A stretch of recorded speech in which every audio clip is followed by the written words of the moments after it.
Oh, sorry. I accidentally stopped it. Okay, there you guys go. So we're going to go ahead and start with the pledge. Emma's going to lead us in the American pledge. If we can stand up. Okay. I pledge allegiance to the flag of the United States of America and to the republic for which it stands, one nation, under God, indivisible, with liberty and justice for all. And then Anastasia is going to do the 4-H pledge. I pledge my head to clearer thinking, my heart to greater loyalty, my hands to larger service, and my health to better living. For my club, my community, my country, and my world. Okay, awesome. Thank you guys so much. So today we're going to have Emma start us off, and she's going to talk about some mini 4-H projects and what the requirements are. And yeah, so Emma, whenever you're ready. All right, guys. Hi. I'm Emma, and I've been in 4-H for 8 years now, but I started in mini 4-H, which was a ton of fun, so it's so great that you guys are doing it. I have a couple books here today, so I have the arts and crafts book and the collections book, but there's a lot more.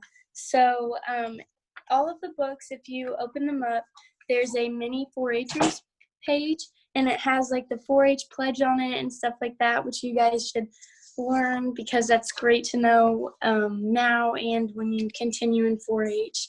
And then it has different requirements for grade levels, so either first or second grade, and then you can flip through the book and it has first grade, and then all the projects after that are for first graders, and it has like materials needed and then like the description and stuff like that. So one project that I did in mini 4-H was the plaster figurine for the first graders, but when it's second graders it is called clay freeform, and I made this little pig, which was a lot of fun. So I went to Sally Ceramics, and she helped me pick out my clay piece and paint it and help me get through all the requirements needed to complete the project, which was a lot of fun. So if you like painting, I would recommend that one.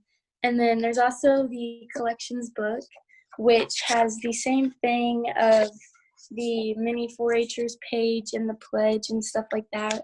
And then different activities and for the grade levels, just like the other book. And then you just go through, and it has what materials needed to collect and then directions on how to finish completing the project. So that's really helpful. And then a couple more projects is you could do like a farm animal poster. And here's an example of one that a kid made. So you just need to get a poster and put some farm animals on it and stuff like that.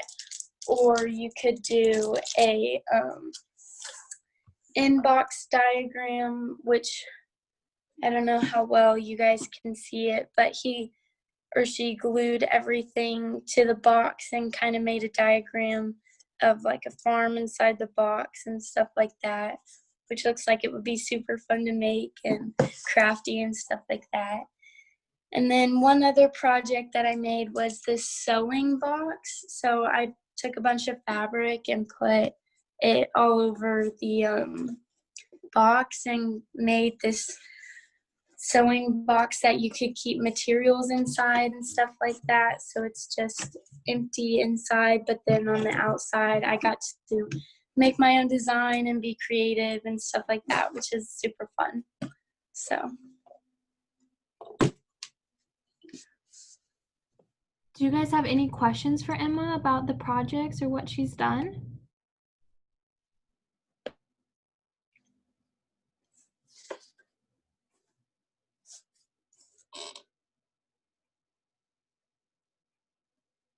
No questions?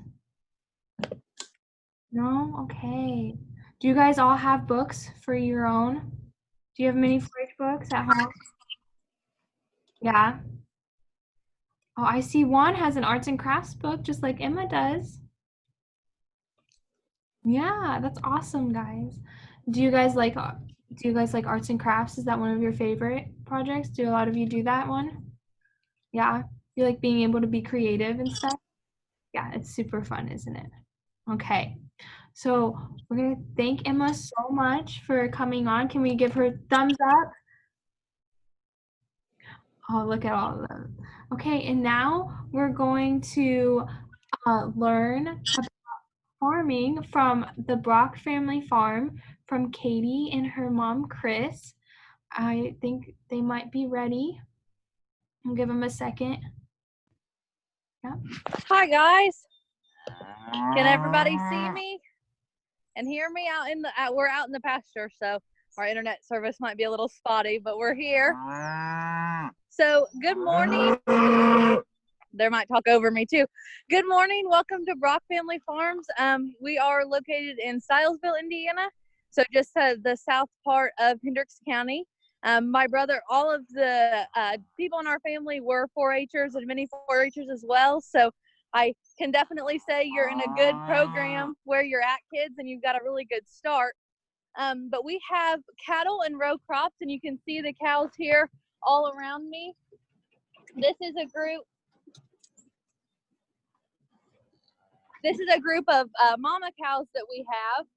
And we're going to go ahead and feed them some breakfast here in just a second. That's why they're talking to me. They're making their breakfast orders. But so you guys want to see some baby calves? So we've got little baby calves out here. These guys were born this winter. So they're only just a few months old. Can you guys believe how big they are, only being a few months old? So many 4-H are first and second grade. Most of you are probably 6 or 7 years old. Is that right? So if you were a cow and you were 6 or 7 years old, you would have already had 5 or 6 calves by now, because you start having mama cows, girl cows start having their first calf when they are 2 years old. So can you imagine already having 7 kids by your age? Isn't that nuts? So we're going to go ahead. We're going to bring the buckets up and give them some feed this morning, so they'll be a little quieter and we can talk about them. But before we do that, does anybody have any quick questions while we're getting ready to feed them breakfast?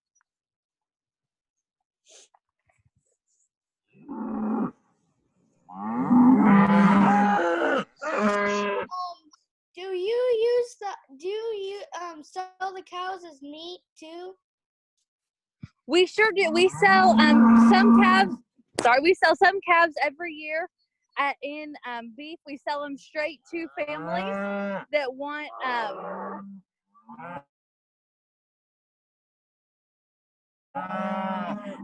good feed for their family, good food for their families, and we will do that, as well as we keep some of the girls to make mama cows with, and we'll show some of our cows we sell to other 4-Hers to show at like the fair and stuff like that as well. Any other questions? I'll get in the truck real fast so I can hear you.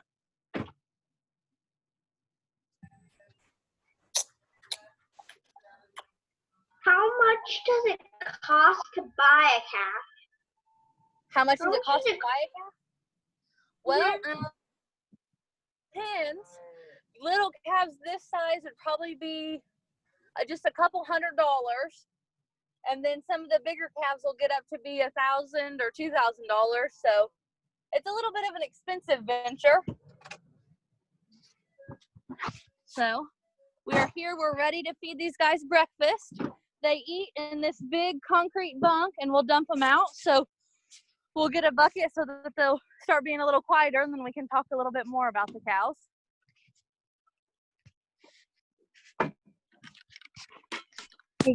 One question that we had is,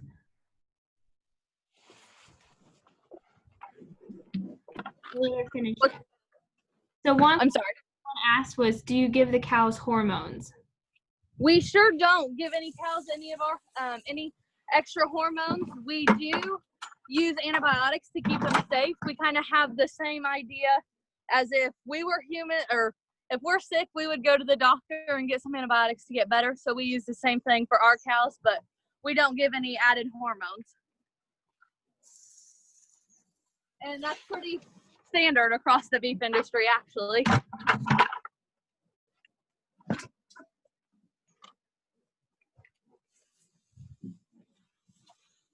Can you guys?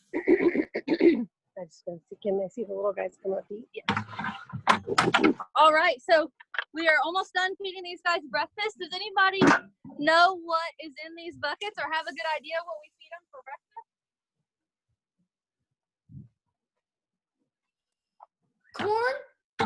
There is corn. Good guess. I was just guessing. I didn't know at all. Oh, you didn't know? Well, you're really smart then. So you can kind of see in my hands here, here's the feed we feed. And you can see that corn, like we also add ground up soybeans. That's a really good source of protein. And you can see some of this more fibery, kind of fluffy looking stuff. That is a byproduct of making cotton called cottonseed hulls. And it adds good fiber and keeps our cows really good and healthy. And then we'll add some vitamins and minerals to make sure that they stay as healthy as we can.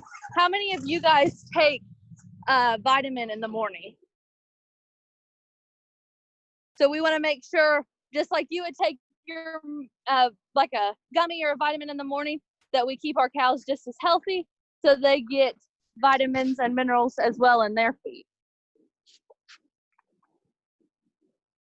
So one question you might have, especially maybe if you don't live on a farm, is why does agriculture matter to you? And I would like to definitely go into that just a little bit, but agriculture matters because it's all around you. Anything, pretty much anything you can think of has to have come from a farm or the ag sector at some point. There are places in the southern part of our country that raise cotton, so even down to your clothes, not just the food you eat, but the clothes you wear and the different parts of your day all kind of go back to agriculture in one way or another. There's as well as some of the vehicle seats that companies make. Those have fibers that came from ag products, and making sure that we use natural products and products that we grow here on farms for just about every part of your life. So is there any questions about beef? Anything else you guys want to talk about here about? I can talk about cows all day long. So I saw one of the cows had a B on it. The letter B. yes. So this, you can see it right here on this cow, probably pretty good. That is called a freeze brand, and we freeze brand our cattle so we know who they are. That B, you can see that it has a good letter B, and there's two little lines on the back of it. So that stands for Brock Farms. In case our cows were ever to get out, or we even had some get stolen a few years ago, then we would be able to get them back because they have our name on them, and we'd be able to get back to them so that we could take the best care of them we can. And they also have numbers, so we know who they are, because, you know, if somebody asks you what your name is, you tell them, but I can't ask the cows what their names are, so I wouldn't know who they are if we don't have some sort of number or way to identify them. So that's what that is. It's just the brand, we just put the iron against their skin there, and it just makes that black hair turn white. So it's not, if you've ever seen old Westerns, it's not a hot brand and it doesn't hurt that bad. It's just turning their black hair white so we can be able to know who they are. That was a really good question. You can also probably see on these babies that they have little yellow tags in their ears, and that helps us know more about that calf and know who that calf belongs to. We can see, you can kind of see on the top of them probably that we've written some little numbers. We write their mom's number on the baby calf's tag so that if something happens to it, if it's sick, if it's in the wrong pasture, whatever might happen to that baby, we can make sure we get it back to its mom and right where it belongs.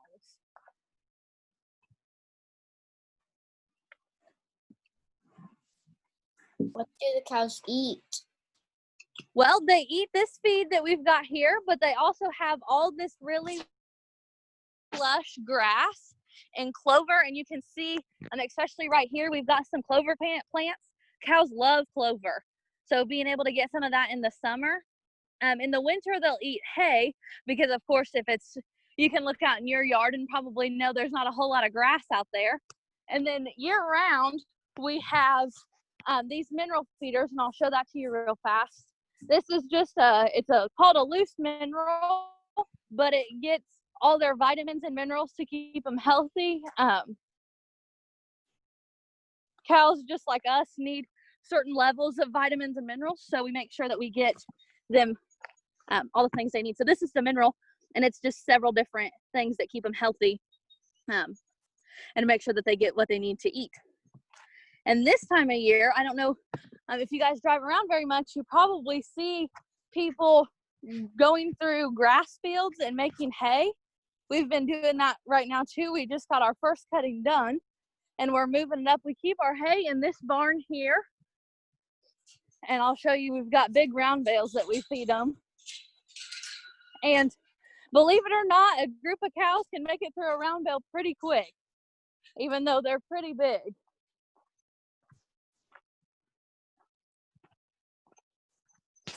But you can see the round bales here in this barn. And we'll feed them round bales once the grass starts dying off in the fall, and then we'll feed it until so this is a round bale. It's called net wrap, but it's like a polyplastic type wrap, and that will keep it good and solid until we get ready to feed it in the fall.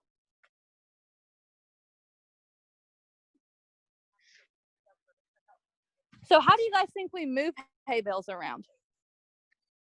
Do you think I lift them up and push them around? Do you think I'm not strong? What do you think?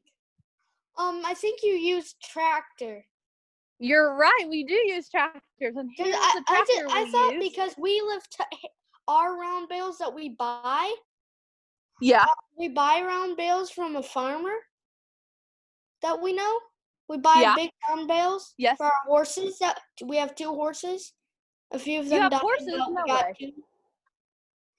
So we used our goody old tractor that's pretty much needs a bit of repairing.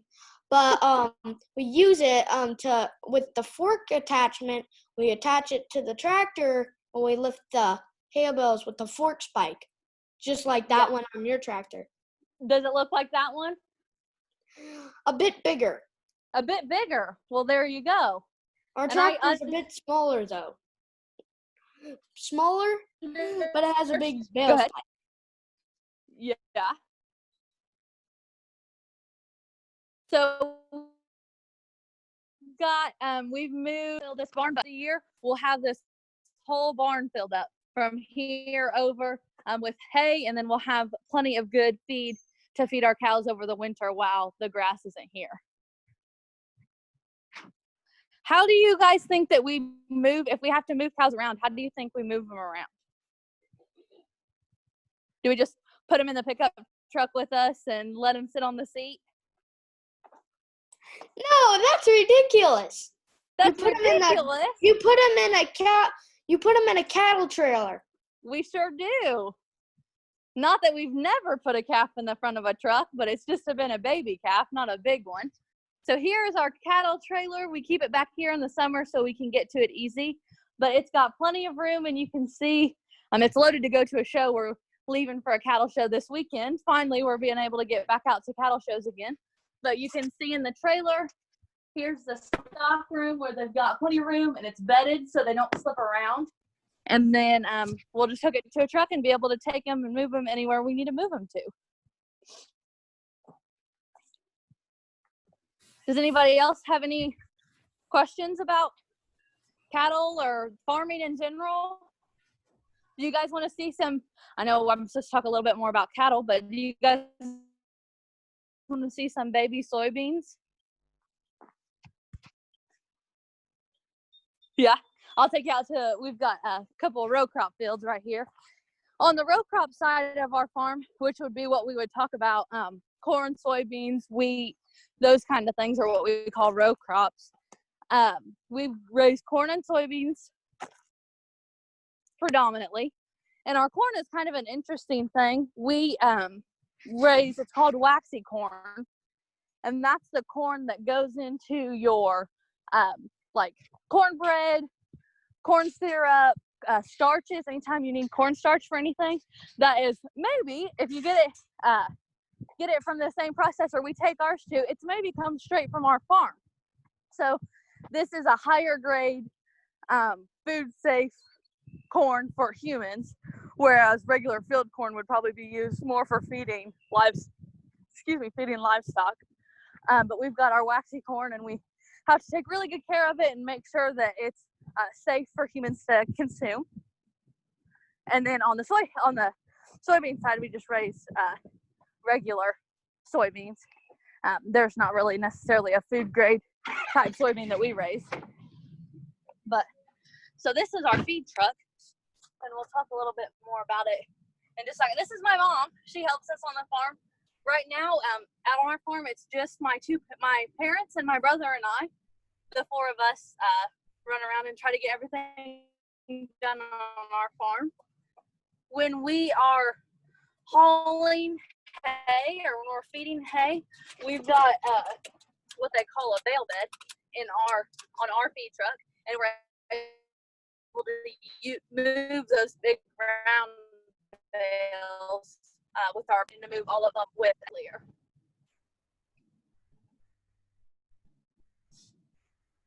Does anybody else in this Zoom call, does anybody else have livestock? I know we've got some horses, but anybody else have a farm or have family that farms? Pigs, any other? We live on a farm. You live on a farm? What do you have on your farm? It's pretty much, we don't have like harvesters or anything like that. We don't have like field harvester things or like that. We're more like we more farm for ourselves. Like we had chickens, coyotes ate them. Oh no. Yeah, we also have a little bit of a hard time doing that, trying to protect our chickens. Right. We have a hard enough time doing that. We do that a lot, so we try to protect them. So,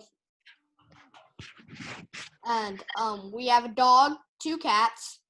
Wow. 2 You're cats. busy. Yep. All right, so we're making. We also got 8 bunnies, 8 little bunny rabbits. Yeah. Those are cute. They are. I had a bunny once. My black bunny, so cute. Yeah. He makes me cry when I take him out. He's so cute. Oh no. All right, so we made our way out to the soybean field. These little guys were just planted about a week and a half ago, so they're not very old, but we'll look at them.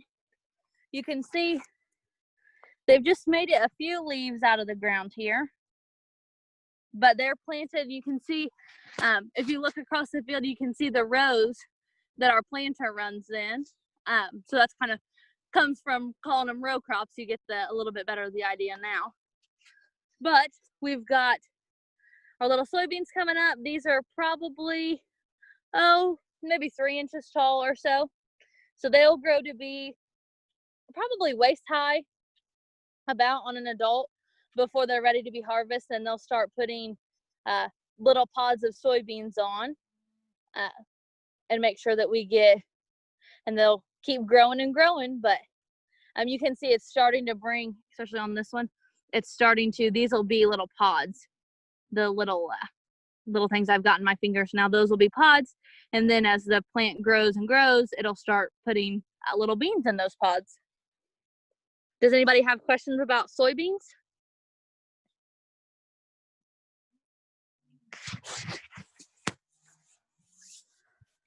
Why are soybeans so popular? Soybeans are really popular because you can do so much with soybeans.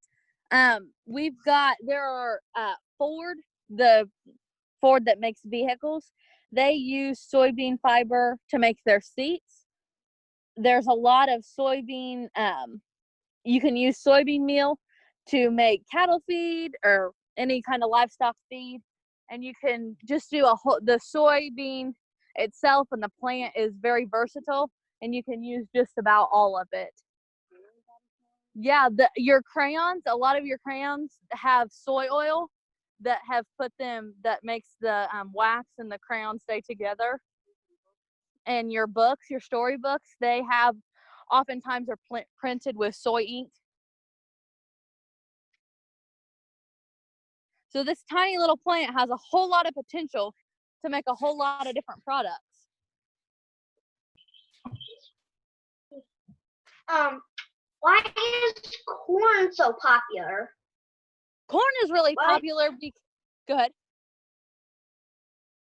We're going to ask another question. I'm sorry. No. Okay. Corn is really popular because some of the same things you can make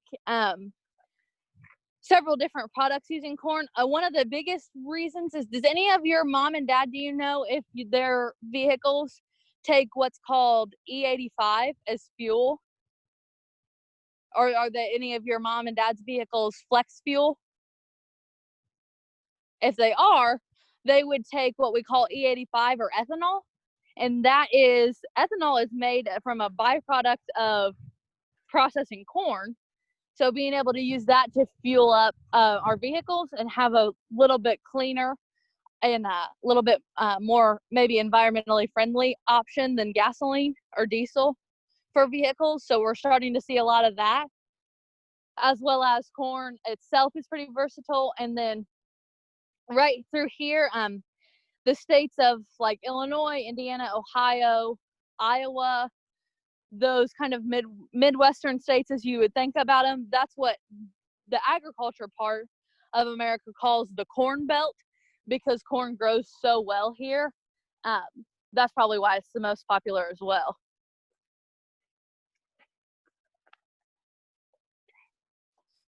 And there's several, the plant and the kernel of corn itself has several different uses. The corn starch is used to make drywall. So the things that is on your wall, that drywall, is made out of corn. Some adhesives that are made of corn. So glues and stuff like that have corn starches or corn byproducts in them that allow you to do that.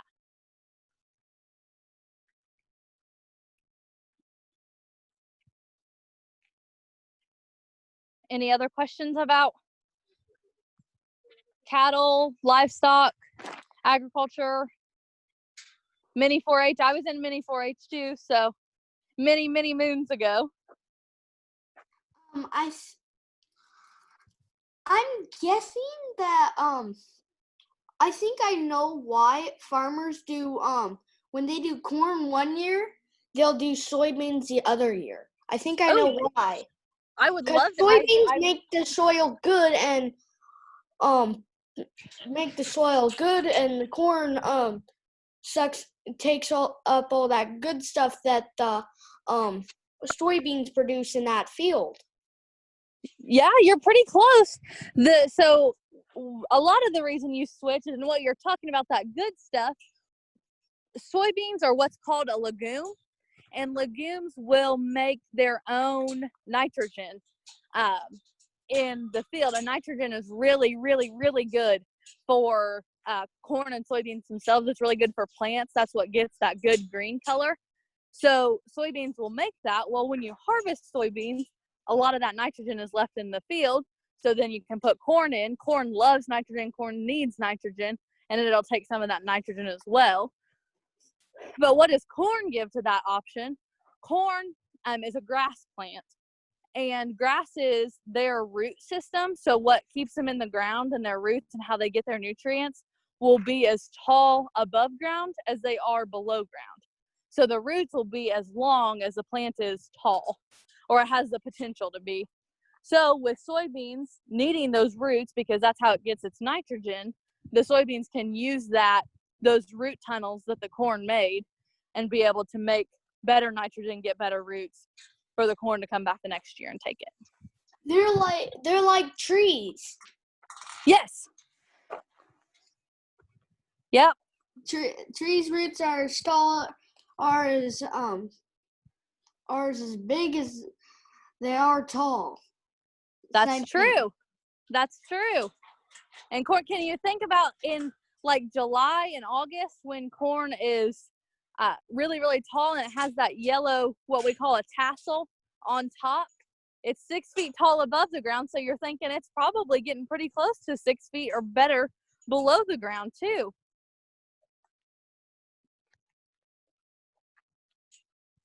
Is there any other questions? Grace, is there anything else I can cover?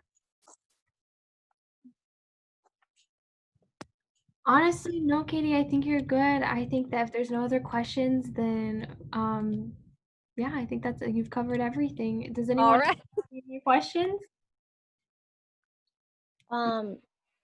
Yeah, go ahead.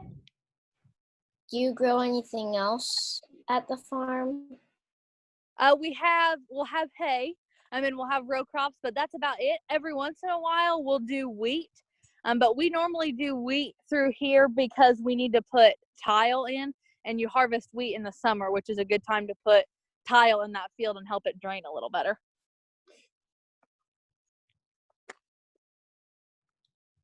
Awesome, guys. Can we all give Katie a big thumbs up to say thank you? Well, you guys have fun today? Thank you guys for coming along. And if you have any questions or ever want to come out to the farm for real, have Miss Grace or someone get a hold of us. We'd love to have people out and ask some more questions and figure out a little bit more about our life.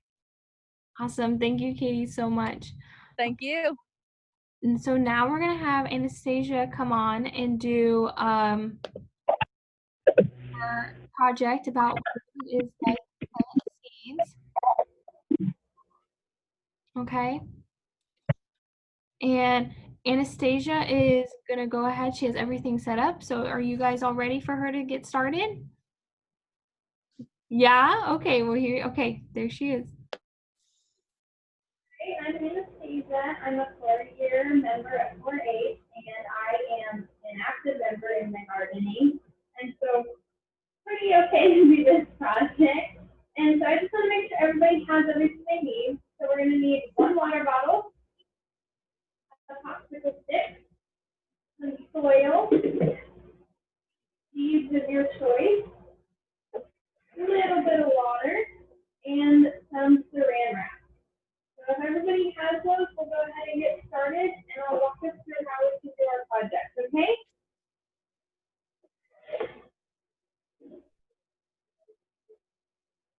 So if everybody has all their stuff ready, can you just give me a big thumbs up?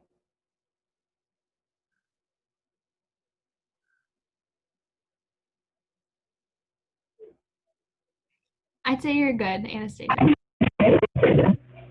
So first we're going to start off, and if anybody has scissors, with my parents, you might want to help them with this.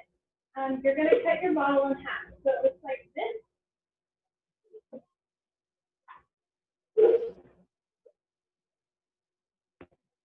And after everybody's done that, we're going to take our saran wrap, and you're going to cut a little piece of that. So about this size, just a rectangle.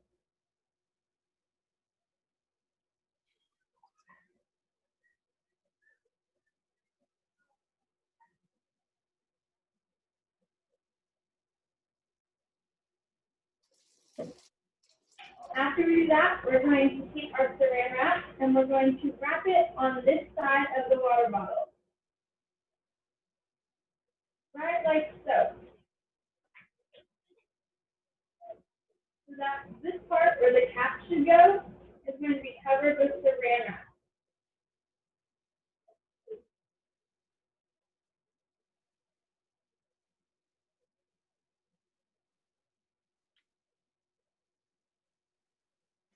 After that, we're going to take our popsicle stick And you're going to put it inside and poke a hole through your sand like so. So it'll look like this.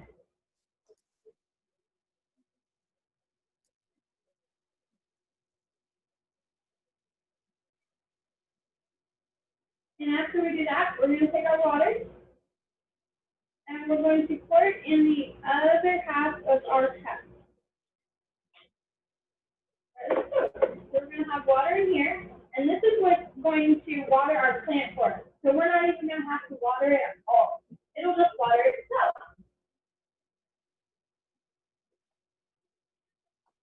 Then we're going to take and we're just going to put this right like this.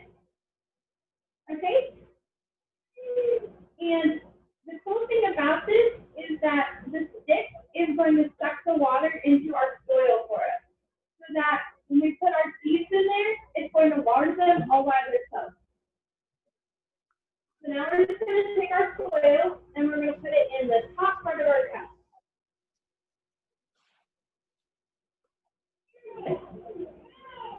It's a little messy, so you have to be a little careful.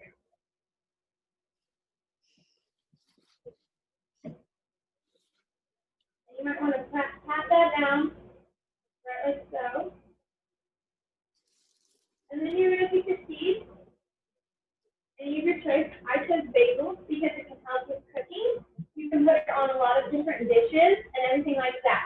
So you're just going to take 1 or 2 seeds and you're going to put them in your soil. Power off. What kind of seeds do you guys have? What kind of seeds are you guys using? I think I'm gonna use a flower. Power on. Bluetooth pairing. Are you guys growing plants that you can use in a garden or in food? Or are you guys doing flowers or something like that? Flowers. Flowers. Awesome! Mom already has a garden. Oh, really? That's so cool. I do too. And flowers can help save our honeybees. So that's great that you're doing that. And so pretty much this is what it's going to be. So after you've got your popsicle stick down there, it'll water itself. And then soon you might see seeds start to grow. So that's pretty good. How do you make your self-watering little plants started? Does anybody have any questions about seeds or what kind of plants or anything like that?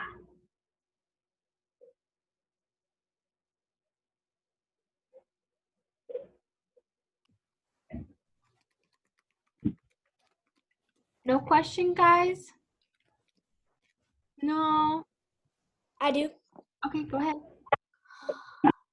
How do you water the plant when you put the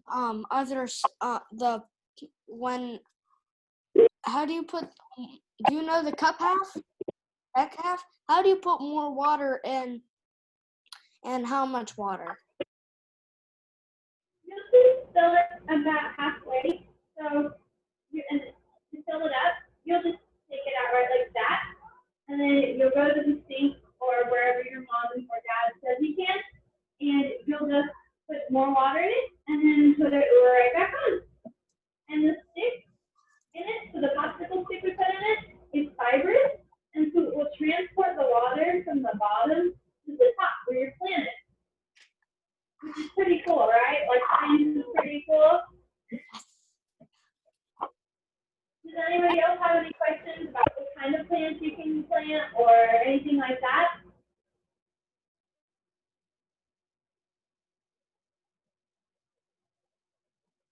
Or any, okay. Awesome, guys. Well, thank you so much for joining us today. You guys have fun learning about the farm and about seeds and what projects. Did you guys have fun today? Yeah. Do you guys want to do any of you want to show us your fancy hats and tell us about it?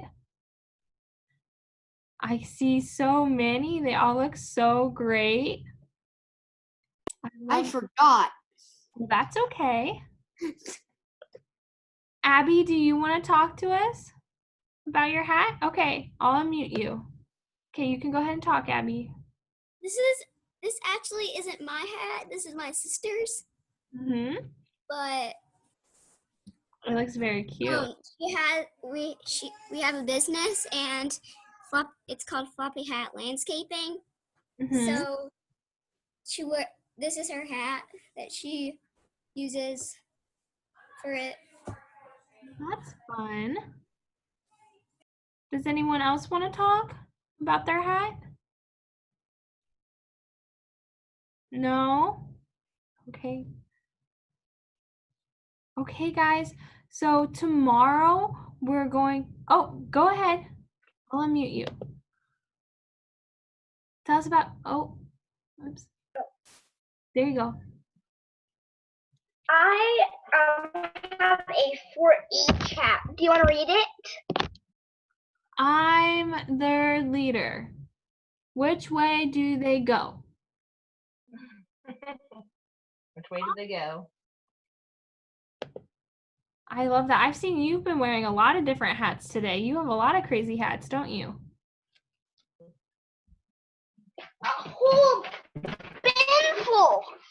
Wow, I do not have that many hats. Does anyone else have that many hats? I do. Wow, that's awesome. Okay, guys, so tomorrow we're going to be taking a tour of the fire station in Danville. Okay, and we're gonna hear about from some firefighters. Okay, and it's from 2 to 3 tomorrow. It's in the afternoon again, and tomorrow is I think it's Crazy Hair Day. Can you guys do your hair crazy? Yeah, I know I can do my hair crazy. I could have like 2 braids or different ponytails. Do you guys want to see that tomorrow? I can't make my crazy hair because I already cut all my hair. Oh, I see. Grandma's complaining. Well, I can do my hair really crazy to make up for anyone who can't do Crazy Hair Day tomorrow, okay? Does that sound like fun? Yeah. Okay. So we'll see you guys tomorrow. And for any of the parents that are listening, an update is going to be coming out tonight, or this afternoon. So just be watching your emails for that. And thank you for joining us. And we will talk to you and see you all tomorrow. Bye, guys.